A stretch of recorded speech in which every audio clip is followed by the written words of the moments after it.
उस दिन आपकी सारी परेशानियां खत्म हो जाएंगी। जिस दिन आपको यकीन हो जाएगा कि आपके साथ जो कुछ भी हो रहा है ईश्वर की मर्जी से हो रहा है। मैं हूं विनी आपके साथ और चलो आज कुछ अच्छा सुनते हैं। सुनाती हूँ कहानी एक राजा जी की और उनकी बागबानी से प्रेम की। राजा जी थे, बागबानी का, बागानों का बहुत शौक था। राजा जी का एक फलों का बागान था। फलों के बागान में एक माली रखा हुआ था जो फलों की बहुत अच्छे से देखरेख करता था और जितने अच्छे से फलों के पौधों की रखरखाव हो सकता था वो करता था। और रोजाना जो सबसे अच्छे ताजा पके हुए फल होते थे उन्हें चुन के राजा जी के लिए लेके जाता था। एक दिन जब माली बाग में पहुंचा तो उसने देखा कि आज तो बहुत सारे फल पक के तैयार हो गए हैं। अमरूद भी तैयार हैं, अनार भी तैयार हैं, नाशपाती भी तैयार है, नारियल भी तैयार है, सब कुछ क्या ले जाऊं राजा जी के लिए। फिर उसे लगा ये जो अंगूर हैं देखने से लग रहा है बड़े स्वादिष्ट और मीठे होंगे, चलो आज राजा जी के लिए अंगूर ले चलता हूँ। राजा जी के पास अंगूर का टोकरा लेकर पहुंचा तो देखा ये क्या, आज राजा जी थोड़े अनमने से लग रहे थे। ध्यान कहीं और था, उखड़े से नाराज से बैठे थे। माली ने चुपचाप ले जाकर रोजाना की तरह फलों की टोकरी राजा के पास रख दी और खुद सामने जाकर दरबार में बैठ गया। राजा जी का ध्यान जैसे कहीं और ही था, दिमाग में उनके कुछ और ही चल रहा था।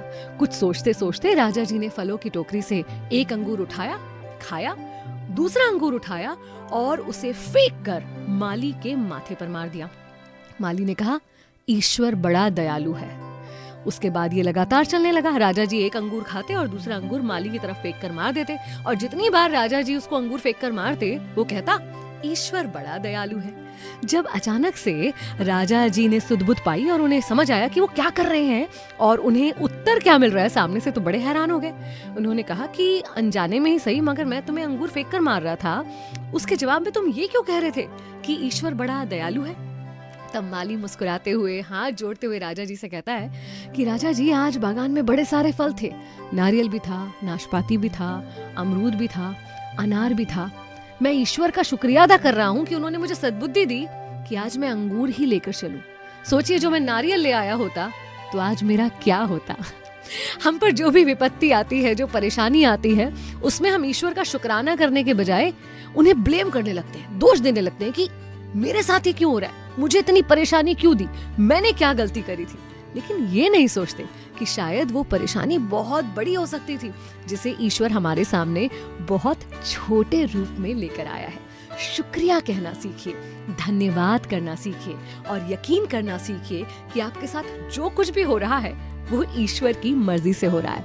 इंसान का जन्म लिया है तो कभी ऐसा नहीं हो सकता कि जीवन में केवल अच्छे अच्छे दिन रहेंगे।